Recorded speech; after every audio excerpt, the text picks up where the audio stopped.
কেমন আছো বাবা? অবশ্যই ভালো আছো, আমিও ভালো আছি। তোমাদের আজকের পড়া হচ্ছে আমার ইকোনমিক জিওগ্রাফিরই। আমার পড়াই হচ্ছে ইকোনমিক জিওগ্রাফি তোমাদের জন্য। সেই ইকোনমিক জিওগ্রাফির আজকে হচ্ছে ম্যানুফ্যাকচারিং। ম্যানুফ্যাকচারিং হচ্ছে চতুর্থ অধ্যায়। হ্যাঁ, চতুর্থ অধ্যায়ের ম্যানুফ্যাকচারিংটি আজকে আমাদের পড়বো। ম্যানুফ্যাকচারিং কি? ম্যানুফ্যাকচার হচ্ছে প্রস্তুতকারী বা শিল্প। সেই শিল্পটি আমরা আজকে পড়ব। আমরা অর্থনৈতিক কর্মকাণ্ড পড়ার সময় জেনেছি যে মানুষ প্রাথমিকভাবে খাদ্য কি করত, আহরণ করত, শিকার করত, বা খাদ্যটাকে সেখানে তারা কি করত, নিজের প্রয়োজনে সংগ্রহ করত।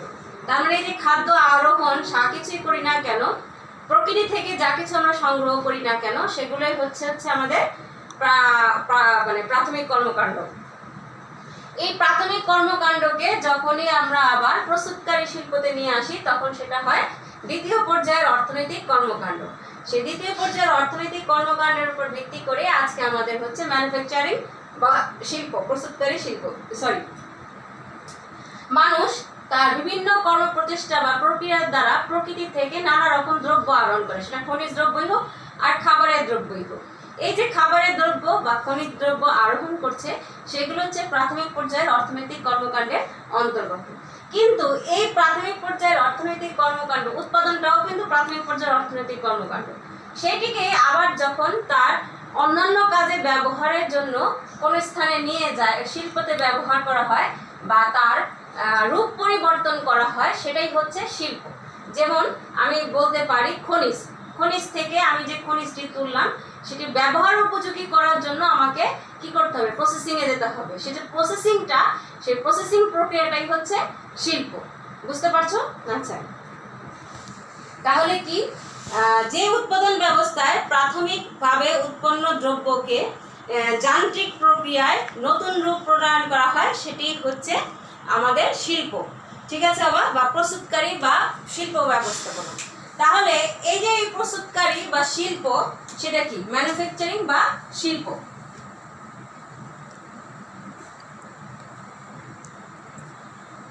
প্রস্তুতকারী এই শিল্পটির শ্রেণীবিভাগ কত প্রকারের হতে পারে? ঠিক আছে, প্রস্তুতকারী এই শিল্পটি কাঁচামালের প্রকৃতি বা অন্যান্য বিষয়ের শিল্পের ধরন বা শিল্পকলার প্রযোজ্য বিষয়ের উপর ভিত্তি করে একে প্রধানত চার ভাগে ভাগ করা হয়েছে। সেটি হচ্ছে আদিম বা পারিবারিক শিল্প, তারপরে হচ্ছে গোষ্ঠীবদ্ধ শিল্প, তারপর হচ্ছে সরল প্রকৃতির শিল্প, আর হচ্ছে আধুনিক বা মৌলিক শিল্প, যৌগিক শিল্প, তার মানে যেটা আমাদের এখন হচ্ছে। তাহলে পারিবারিকভাবে শিল্পটি কি? এক, পারিবারিক শিল্প। লেখা বোঝা যায়?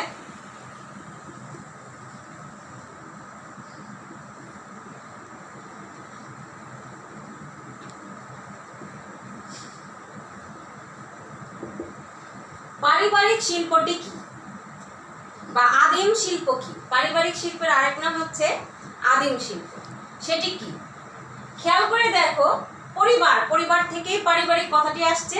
তার মানে যে শিল্প ব্যক্তির প্রয়োজন অনুযায়ী তৈরি করা হয় একটি পরিবারের উপর ভিত্তি করে, সেটাই হচ্ছে পারিবারিক শিল্প। এ জাতীয় শিল্পকে আমরা কুটির শিল্প বলতে পারি। তার মানে সে তার নিজ প্রয়োজনে ঘরে বসে তৈরি করা, যেমন উদাহরণ হতে পারে কাঠমিস্ত্রি, বাগিচা করা ইত্যাদি হচ্ছে পারিবারিক শিল্পের উদাহরণ। ঠিক আছে, তারপরে ধরো কার্পেট তৈরি করা ঘরে বসে, সেটাও কিন্তু পারিবারিক শিল্পেরই উদাহরণ। তারপরে গোষ্ঠীবদ্ধ শিল্প। গোষ্ঠীবদ্ধ শিল্প কি?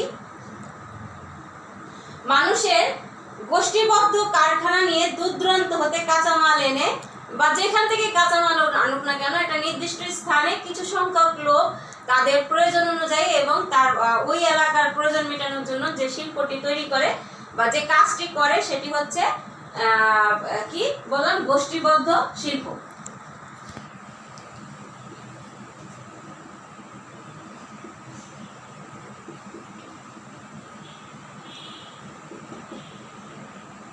যেমন আমরা বলতে পারি রুটি তৈরি করা, বা তেলের কারখানায় ঘানিতে যে তেলটা ভাঙায় বা তেলের কারখানায় যে তেলটা উৎপাদন হয় সেটাও আমরা বলতে পারি যে গোষ্ঠীবদ্ধ শিল্পের উদাহরণ। এরপরে হচ্ছে সরল প্রকৃতির শিল্প।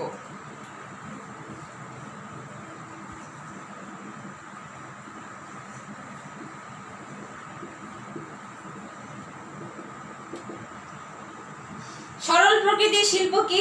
সরল প্রকৃতির শিল্পের উদ্দেশ্য হচ্ছে কাঁচামালকে আকৃতি ও তার ওজনটাকে হ্রাস করা। ঠিক আছে বাবা, তার আকৃতি চেঞ্জ করা এবং ওজনটাকে হ্রাস করা এবং সংগ্রহ ও সংরক্ষণ করা। যেমন আমি বলতে পারি যে শাকসবজি সংরক্ষণ, সেটাকে কি করছে, বাজার থেকে মাঠ থেকে নিয়ে আসতেছে, মাঠ থেকে উত্তোলন করাটা হচ্ছে প্রাথমিক পর্যায়ে কর্মকাণ্ড।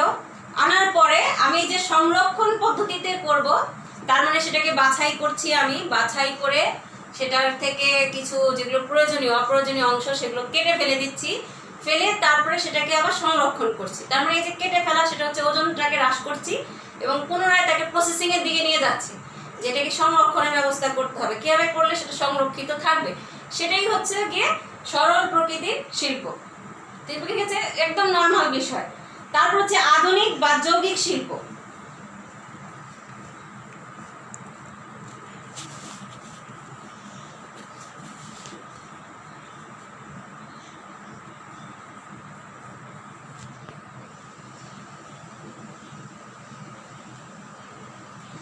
আধুনিক বা যৌগিক শিল্প হলো শিল্পের বিপ্লবের ফল, শিল্প বিপ্লবের ফল।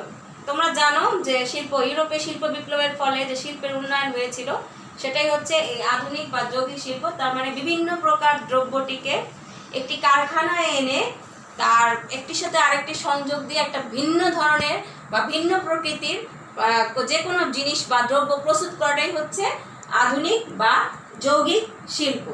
এই শিল্পে যেমন এ জাতীয় শিল্পে কিন্তু বিভিন্ন টাকামাল, যেমন কাঁচামাল কিনতে হবে, কাঁচামাল কিনে এনে কারখানা নিয়ে আসতে হবে, কারখানা নিয়ে এনে প্রসেসিংয়ের মাধ্যমে একটার সাথে আরেকটা সংযুক্ত করে সেটাকে তৈরি করতে হবে। ঠিক আছে, এ ধরনের শিল্প কিন্তু এখন বাংলাদেশেও দেখা যায়।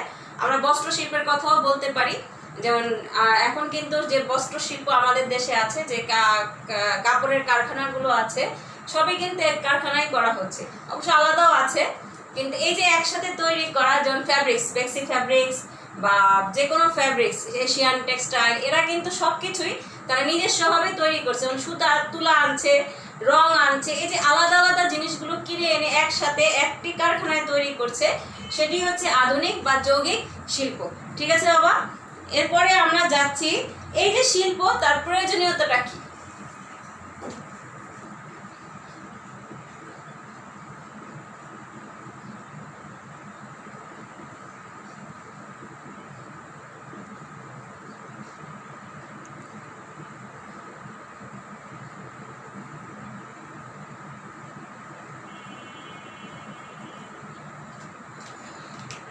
শিল্পে, আধুনিক যুগে শিল্পের প্রয়োজনীয়তা অপরিসীম। যদি এই শিল্প না থাকতো তাহলে দেখা যেত যে আমরা যে প্রাথমিকভাবে উৎপাদিত যা পণ্য, সেটা নিজেদের ভোগের পরে পুরোটা ফেলে দিতে হচ্ছে। কারণ আমি তো প্রাথমিকভাবে উৎপন্ন দ্রব্যগুলোকে অনেক সময়ব্যাপী সংরক্ষণ করতে পারবো না। এই সংরক্ষণ করার প্রসেস থেকেই এই শিল্পের প্রয়োজনীয়তা চলে আসছে। আধুনিক কালে বা শিল্পের প্রয়োজনীয়তা যেটা প্রথমেই দরকার, সেটি হচ্ছে কৃষির উন্নয়ন।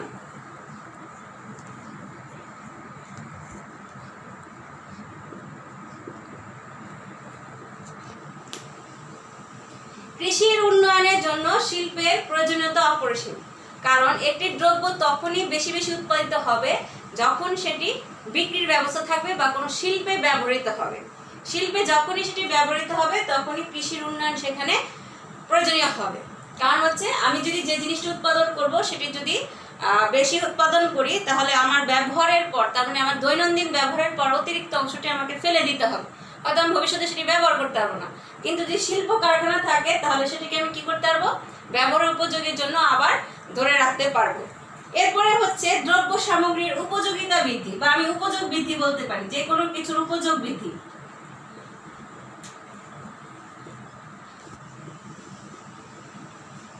আচ্ছা, উপযোগ বৃদ্ধিটা কি? ধরো কাঠ আনলাম, কাঠটি প্রাথমিক শিল্প, সেই কাঠটিকে আমি যদি একটি ডাস্টারে রূপান্তর করি তাহলে সেটা কি হচ্ছে, তার উপযোগ বৃদ্ধি পাচ্ছে। আচ্ছা, আমি যদি ওই কাঠটিকে আবার একটি চেয়ারের পরিণত করি তাহলে তার উপযোগিতা বাড়ছে। চেয়ারটি যদি ভেঙে যায় তাহলে চেয়ারের ছোট ছোট অংশ দিয়ে অন্য কিছু যদি তৈরি করি তাহলে সেটার উপযোগিতা বাড়ছে। তাহলে দ্রব্যের উপযোগিতা বৃদ্ধির জন্য শিল্প কারখানা বা শিল্পের প্রয়োজনীয়তা অপরিসীম। এরপর হচ্ছে জাতীয় আয় বৃদ্ধি।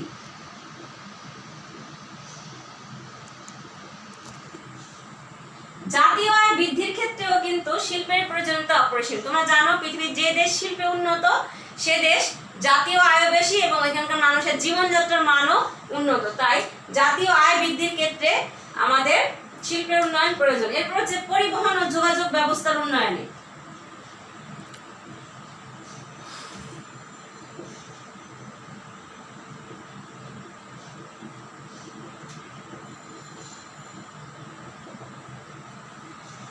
আচ্ছা, শিল্পাঞ্চল যেখানে গড়ে উঠবে সেই অঞ্চলে যদি পরিবহন আর যোগাযোগ ব্যবস্থা ভালো না হয় সেই ক্ষেত্রে কিন্তু শিল্পাঞ্চলটি কোনো কার্যকরী করবে না।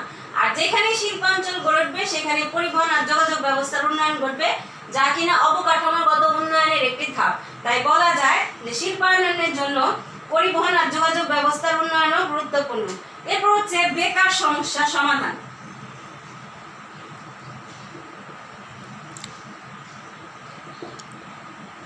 শিল্প তো কারখানা হলেই সেখানে মানুষ কি করবে, কাজ করবে।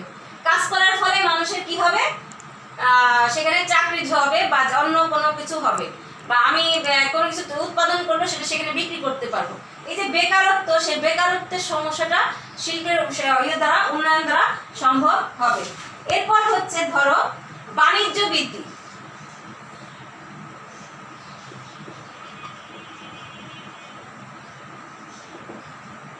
ব্যবসা বাণিজ্য উন্নয়নের জন্য শিল্পের প্রয়োজন আছে, কারণ আমি যখন উৎপাদিত পণ্য শিল্পে দেব, শিল্পে যেখানে আকার পরিবর্তন করুক বা সংরক্ষণ করুক, পরবর্তীতে সেটি বিক্রির ব্যবস্থা হবে। বিক্রির যে ব্যবস্থা, সেখানে ব্যবসা বাণিজ্যের উন্নয়ন অবশ্যই হয়ে থাকবে। বৈজ্ঞানিক উন্নতি। শিল্প কারখানা হয়ে থাকলে বিজ্ঞানের উন্নতি হবে, কারণ সেখানে যন্ত্রপাতির একটি ব্যাপার আছে। সেখানে যন্ত্রপাতির একটি ব্যাপার আছে। আমরা যদি যন্ত্রপাতি ব্যবহার করতে পারি তাহলে সেক্ষেত্রে শিল্পের প্রয়োজনীয়তার ক্ষেত্রে তাহলে আমাদের কি লাগবে, এই প্রয়োজনীয়তাটি মানে বৈজ্ঞানিক আবিষ্কারের ক্ষেত্রে মানুষ ঝুঁকবে বেশি, যে এটা দিয়ে এটা হচ্ছে তাহলে আরেকটু উন্নত ধরনের তৈরি করি, তাহলে হয়তো তাড়াতাড়ি কাজটি সম্ভব হবে। এই যে একটা আকাঙ্ক্ষা, সেটা থেকে বৈজ্ঞানিক কি হবে, যন্ত্রপাতির উৎপাদনটাও বৃদ্ধি পায়, আবার বৈজ্ঞানিক গবেষণাটাও বৃদ্ধি পায়। এছাড়াও আমাদের সার্বিক ব্যবস্থাপনা বা প্রয়োজনীয়তার ক্ষেত্রেও এই শিল্পের প্রয়োজনীয়তাটা খুবই গুরুত্বপূর্ণ। শিল্প ছাড়া কোনো দেশই তেমন উন্নয়ন করতে পারে না। পৃথিবীর যে দেশগুলো উন্নত, খেয়াল করে দেখো, সবই এরা শিল্পের মাধ্যমে উন্নতি লাভ করেছে। আমাদের দেশও যদি সেরকম ভাবে সেই সময় শিল্পের উন্নতি করতে পারতো তাহলে হয়তো আজ সেটি উন্নত দেশের পর্যায়ে চলে যেত, যেটা কিনা সম্ভব হয়নি। ঠিক আছে আবার। আচ্ছা, এরপরে হচ্ছে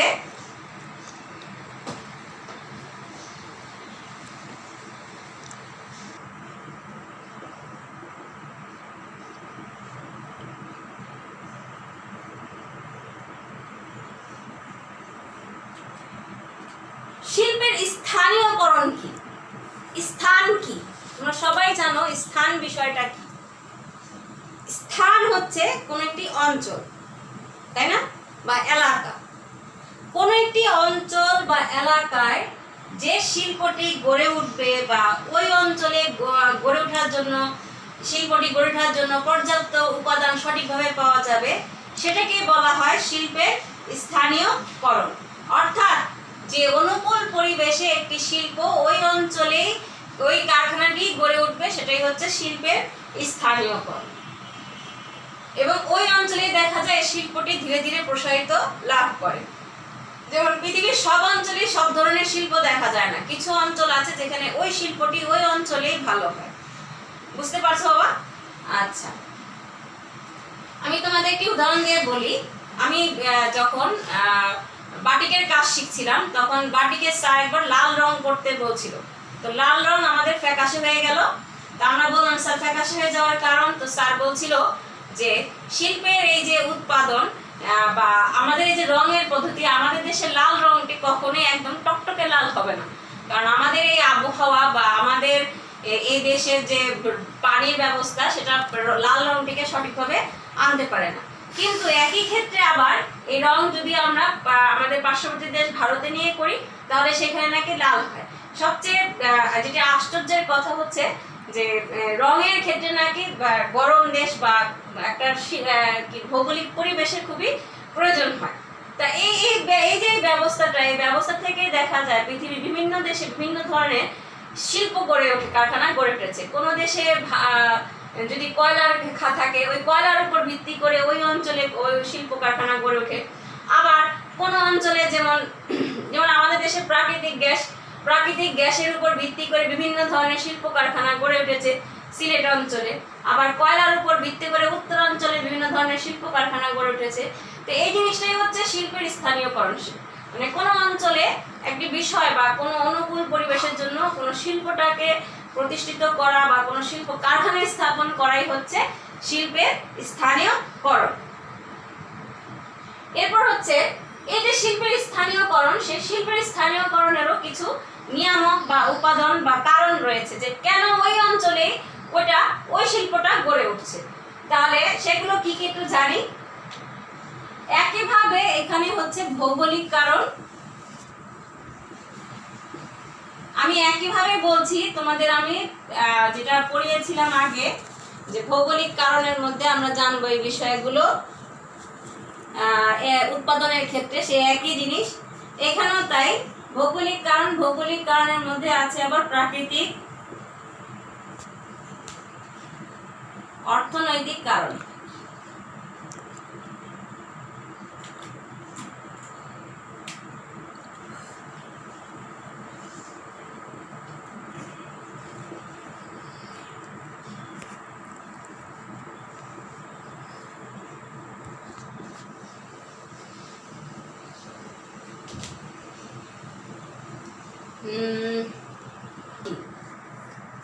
তোমরা এর আগেও জেনেছো প্রাকৃতিক কারণগুলা কি কি, সেগুলো একটু জানি। উৎপাদনের ক্ষেত্রে প্রাকৃতিক কারণগুলো বলেছি আমরা আবহাওয়া বা জলবায়ু, বৃষ্টিপাত, উত্তাপ, এই বিষয়গুলো এখানেও কিন্তু থাকবে। কিন্তু এখানে প্রথমেই যেটি হবে সেটি হচ্ছে প্রাকৃতিক কারণের মধ্যে সেটি হচ্ছে কাঁচামাল। অর্থাৎ কোনো দ্রব্য ওইখানে যে শিল্পটি গড়ে উঠবে ওই দ্রব্যের যে কাঁচামাল সেটির পর্যাপ্ত মজুদ সেখানে আছে কিনা। যদিও ব্যতিক্রম দেখা যায় কাঁচামাল না থাকতেও কিন্তু আমাদের শিল্প কারখানা কোনো স্থানে গড়ে ওঠে, কিন্তু যদি পর্যাপ্ত কাঁচামাল ওই এলাকায় থাকে তাহলে সেক্ষেত্রে তার পরিবহন খরচটি কমে যাবে। কারণ কাঁচামাল আনতে যে ব্যয়, সে ব্যয়ের পরিমাণটা কমার কারণে সেই অঞ্চলে শিল্পটি গড়ে উঠবে। এরপরে হচ্ছে শক্তি সম্পদ।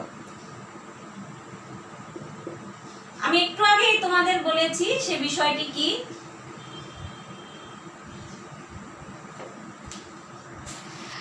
শক্তি সম্পদের উপরও কিন্তু আমাদের এই শিল্পের স্থানীয়করণটি সম্ভব হয়ে থাকে। শক্তি সম্পদ কি? শক্তি সম্পদ হচ্ছে যেমন বিদ্যুৎ, জ্বালানি, এই বিষয়গুলি হচ্ছে শক্তি সম্পদ।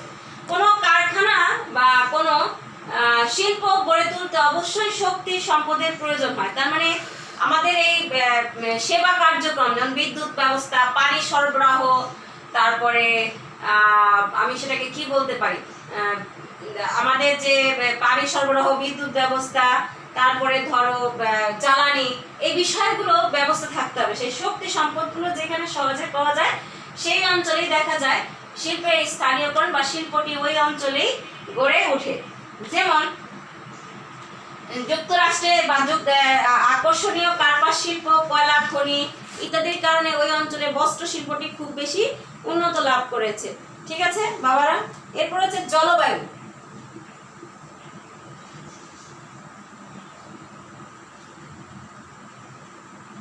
অনুকূল জলবায়ু ব্যবস্থাও কিন্তু শিল্প গড়ে উঠতে সক্ষম। শিল্পের স্থানীয়করণের দরকার। আমি জলবায়ু ভালো না, সেই অঞ্চলে আমি শিল্প কারখানা করলাম, তাহলে দেখা যাবে আমার যে শ্রমিক তারা ধীরে ধীরে দ্রুতই অসুস্থ হবে এবং তারা কারখানায় কাজের অনুপযোগী হবে। তাহলে কাজ করার জন্য বা যে অঞ্চলে যেটি দরকার সেরকম জলবায়ু যদি না থাকে তাহলেও কিন্তু এই শিল্পের স্থানীয়করণ সম্ভব হচ্ছে না। এরপরে হচ্ছে জল সম্পদ বা পানিও বলতে পারি আমরা, পানি সম্পদ। পানিটি বা জল সম্পদ শিল্পের স্থানীয়করণের জন্য খুবই দরকার, কারণ একটি শিল্প কারখানা গড়ে ওঠার ক্ষেত্রে সেই অঞ্চলের পানি যদি সঠিকভাবে পর্যাপ্ত পরিমাণে না পাওয়া যায়, সুপেয় পানি, সেক্ষেত্রে শিল্প স্থানীয়করণ বা শিল্প স্থাপন করা সম্ভব হবে না। এরপরে হচ্ছে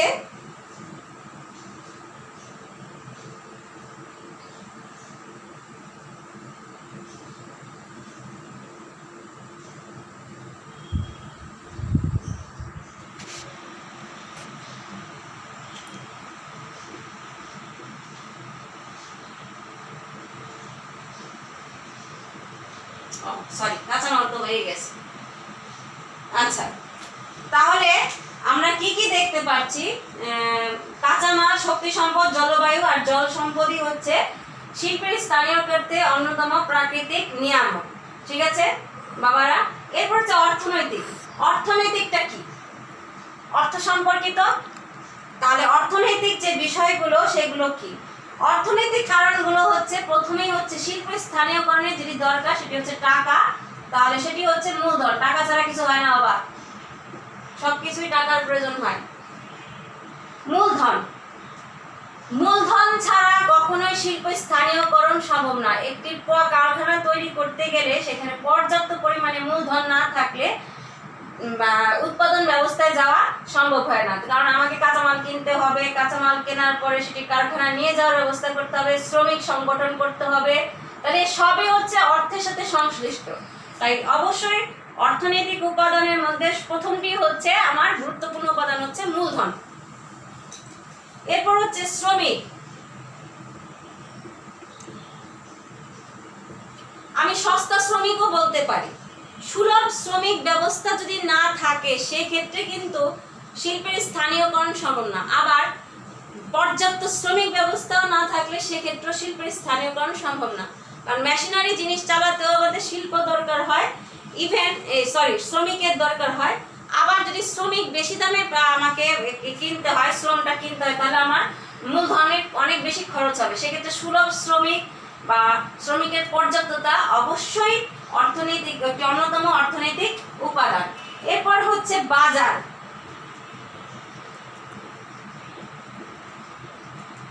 আমি শিল্প স্থাপন করলাম, সবকিছুই করলাম, মানে তৈরি করলাম, শিল্প বানালাম, যে কোনো একটি দ্রব্য উৎপাদন করলাম, কিন্তু আমি যদি বাজারে সঠিকভাবে সে বিক্রি করতে না পারি তাহলে কিন্তু এই শিল্পর কোনো মানেই থাকবে না, কারণ প্রয়োজনই থাকবে না। কারণ বাজার যদি সঠিকভাবে না থাকে তাহলে এই শিল্পটি আমার কি হবে? ওই স্থানেই পড়ে থাকবে বা আমি কি করতে পারবো না, তখন আমার লস হবে এবং শিল্পটি ধীরে ধীরে বন্ধ হয়ে যাবে। তাই বাজার ব্যবস্থা শিল্পের স্থানীয়করণ একটি অন্যতম বিষয়। এরপর হচ্ছে পরিবহন, পরিবহন ও যোগাযোগ।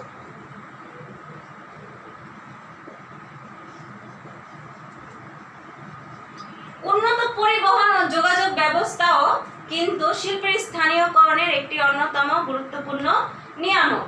কারণ হচ্ছে পরিবহন ব্যবস্থা না থাকলে, ধরো এই যে উপাদানগুলো সবগুলোই কিন্তু আমি একসাথে একই জায়গায় পাবো না, বেশিরভাগ ক্ষেত্রেই তা হয়। তাহলে কোনো শক্তি সম্পদ সেখানে নেই, আমার কয়লা আনতে হবে, কয়লাটা আমার কারখানা থেকে একটু দূরে অবস্থিত, আমি কাঁচামাল পেয়েছি, সেখানে ভালো জলবায়ু পেয়েছি, পানি আছে, সবই আছে, কিন্তু শক্তি সম্পদটি নেই। ঠিক আছে, সেই শক্তি সম্পদটি আমাকে দূর থেকে আনতে হবে, তাহলে পরিবহন ব্যবস্থা দ্বারা দূরের থেকে আনতে হবে। এই যে আনা নেওয়ার কাজ, সেই ক্ষেত্রে কি হবে? আমাকে যদি আমি পরিবহনটা ভালো না হয় তাহলে সেক্ষেত্রে কিন্তু আমি ব্যবসায় উন্নত করতে পারবো না বা শিল্পের ক্ষেত্রে আমি উন্নয়ন করতে পারবো না। আমাকে সেখানে পর্যাপ্ত মূলধন হারাতে হবে। পর্যাপ্ত মূলধন হারার ফলে জিনিসের দাম বাড়বে। জিনিসের দাম বাড়লে কি হবে? আমি বাজারে সেটা দেখাই দেবো যে আমি বিক্রি করতে পারছি না, অন্য আরেকজন আমারটি কম দামে বিক্রি করে দিচ্ছে আমার থেকে। বুঝা গেছে বাবা? এরপর হচ্ছে রাজনৈতিক বিষয়। কোন অঞ্চলের শিল্প স্থানের ক্ষেত্রে রাজনৈতিক বিষয়টি খুবই গুরুত্বপূর্ণ, কারণ রাজনৈতিক স্থিতিশীলতা না থাকলে সেই অঞ্চলের শিল্পের স্থানীয়করণ বা শিল্প কারখানা সহজে গড়ে ওঠে না। যেমন আফ্রিকা মহাদেশে এত উন্নয়ন থাকা সত্ত্বেও, এত খনিজ থাকা সত্ত্বেও কিন্তু সেই দেশটি, আফ্রিকা মহাদেশটি কিন্তু উন্নয়নের দিকে যাচ্ছে না। আফ্রিকা মহাদেশের অনেক দেশই এখনো অনুন্নত। কারণ হচ্ছে তাদের রাজনৈতিক অস্থিতিশীলতা। এছাড়াও রাজনৈতিক একটি প্রাধান্য। আমি একটি শিল্প কারখানায় স্থাপন করলাম, আমাকে যদি সেখানে রাজনৈতিকভাবে বা সরকারিভাবে প্রণোদনা দেওয়া হয়, সেক্ষেত্রে আমি সেটি উৎপাদনে আগ্রহী হব এবং উৎপাদন ব্যবস্থায় যাব। তাহলে বোঝা যাচ্ছে যে শিল্পের স্থানীয়করণের ভৌগোলিক কারণগুলো আমাদের শিল্পের স্থানীয়করণে গুরুত্বপূর্ণ ভূমিকা রেখে থাকে।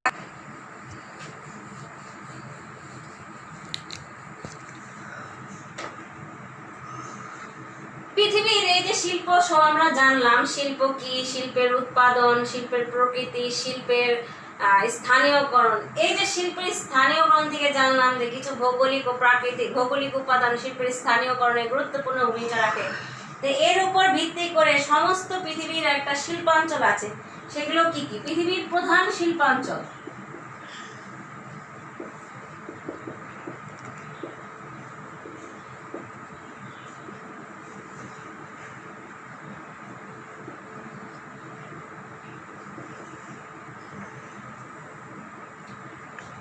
অনুকূল ভৌগোলিক, অর্থনৈতিক, সাংস্কৃতিক প্রভৃতির উপর ভিত্তি করে বিভিন্ন অঞ্চলে শিল্পাঞ্চল গড়ে উঠেছে।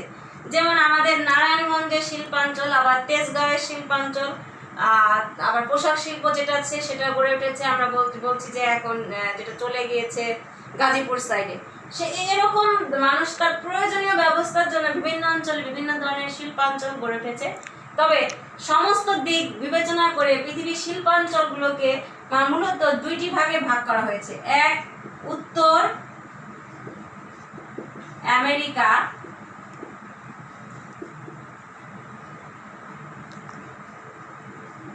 শিল্পাঞ্চল,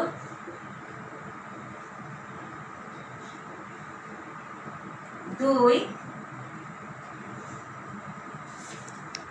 ইউরোপের শিল্পাঞ্চল।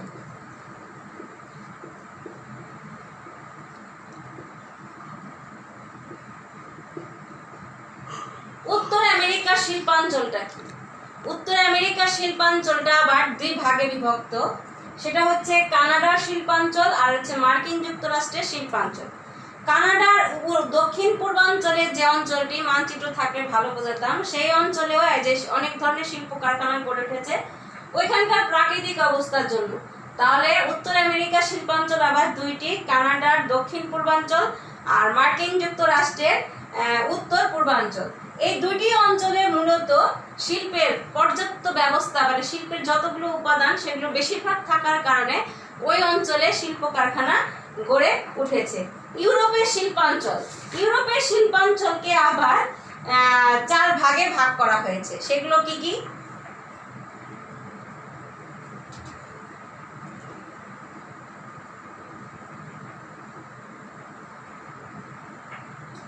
ইউরোপের শিল্পাঞ্চলকে দুই ভাগে ভাগ করা হয়েছে। এক, রুশ ফেডারেশন, আরেকটি হচ্ছে উত্তরাঞ্চল, উত্তর পশ্চিমাঞ্চল। ইউরোপের উত্তর পশ্চিমাঞ্চলের দেশগুলো শিল্পের জন্য খুব ভালো, কারণ এখানেও শিল্পের, যেটা আমি আমেরিকার ক্ষেত্রে বললাম, সেখানেও দেখা যায় ওই অঞ্চলে পর্যাপ্ত ব্যবস্থা আছে দেখেই বা প্রয়োজনীয় মূলধনও আছে বলে তারা সহজে ওই অঞ্চলে শিল্প কারখানা গড়ে উঠে পারছে। রুশ ফেডারেশন হচ্ছে রাশিয়ার দিকটি আমি উল্লেখ করতে পারি। প্রাক্তন যে রাশিয়া, সেই রাশিয়ার যে শিল্প পদ্ধতি বা শিল্পের উন্নয়ন সেই অঞ্চলে বা শিল্পের উন্নয়ন সম্ভব হয়েছে। এছাড়া এশিয়া অঞ্চল আছে, দক্ষিণ গোলার্ধের শিল্পাঞ্চলও রয়ে গেছে। দক্ষিণ গোলার্ধের শিল্পাঞ্চলগুলোর মধ্যে দেখা যায় যে সেখানকার রাজনৈতিক যুক্তরাষ্ট্রের কিছু অংশ সেখানে পড়েছে, কিন্তু তেমন নয়। তবে পৃথিবীর প্রধান দুটি হচ্ছে ইউরোপ আর উত্তর আমেরিকা, আর অন্যান্যর মধ্যে হচ্ছে এশিয়া আর হচ্ছে দক্ষিণ গোলার্ধের শিল্পাঞ্চল। ঠিক আছে বাবা, এই যে এই শিল্পাঞ্চলগুলোর উপর ভিত্তি করে আমরা পরবর্তী ক্লাসে আবার শিল্প নিয়ে আলোচনা করব। ধন্যবাদ সবাইকে। আজকে ভালো থাকবে সবাই, সুস্থ থাকবে, পড়াশোনা করবে।